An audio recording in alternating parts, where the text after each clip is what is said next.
কৃষ্ণ আজি আমাৰ ৰাস আছে নহয় বলক ভিডিঅ'টো আৰম্ভ কৰোঁ এয়া মেকআপৰ দাদাজন অহাৰ লগে লগে তেওঁক এয়া সেৱা এটা কৰি মেকআপত বহিছোঁ তেওঁ এয়া ধুনীয়াকৈ মেকআপ কৰি দিলে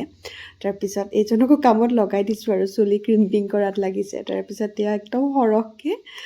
মেকআপ পিকচাৰ লগাই দিছে সেয়ে তেওঁকো এয়া থেংক ইউ কৈ আছোঁ তাৰপিছত এয়া সকলোৱে মিলি যেনিবা ধুনীয়াকৈ মোক ড্ৰেছযোৰ পিন্ধাই দিলে চুলি তুলিবিলাক তেওঁ বৰ ধুনীয়াকৈ ঠিক কৰি দিলে আৰু এয়া মালাও তেওঁৱে পিন্ধাই দিছে আৰু এয়া হৈছে মোৰ সম্পূৰ্ণ লুকটো কেনেকুৱা লাগিছে কমেণ্ট কৰি জনাব তাৰপিছতে মোৰ ৰাধাজনীৰ লগত এয়া খোজকাঢ়ি কাঢ়ি ৰাসলৈ আহি আছোঁ আৰু এয়া কৃষ্ণৰ ৰূপত ৰাসত মই আৰু ৰাসৰ ভিডিঅ' দিম আপোনালোকে চাব আৰু কমেণ্ট কৰিব দেই